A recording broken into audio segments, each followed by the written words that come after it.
Franz Kafka died with a final wish: burn it all. He wanted his letters, his stories, and his drawings destroyed.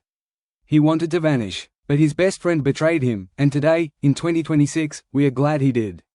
Because while we've spent decades calling his work surreal, we've finally reached a point in history where Kafka isn't fiction anymore. He's our reality. Why is Gen Z secretly obsessed with a man who died of tuberculosis in a sanitarium a century ago? It's because Kafka didn't write stories.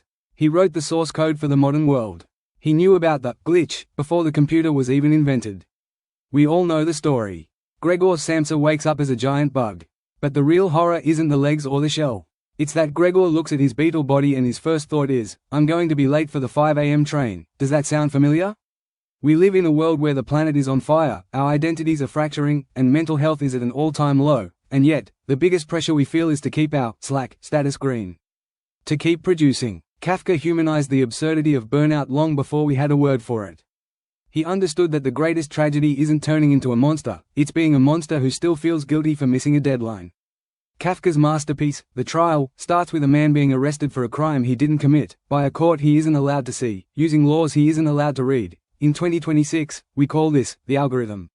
Think about it. We get shadow banned, our data is sold by companies we can't contact, and our worth is decided by a black box of code. Kafka predicted the faceless system. He understood the specific, cold anxiety of being judged by a machine that has no heartbeat. He is the patron saint of the user experience from hell. But there's a secret reason for the obsession. It's not just the dread, it's the vulnerability. Gen Z has rediscovered Kafka's letters.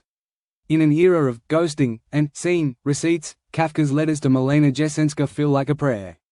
He wrote, I am constantly trying to communicate something incommunicable. He was a man who felt too thin for life, who felt he was made of glass. He didn't have the toxic masculinity of his time. He was soft, anxious, and deeply romantic in a way that feels incredibly modern. He's the original soft boy, but with the intellect of a philosopher. So, why the obsession?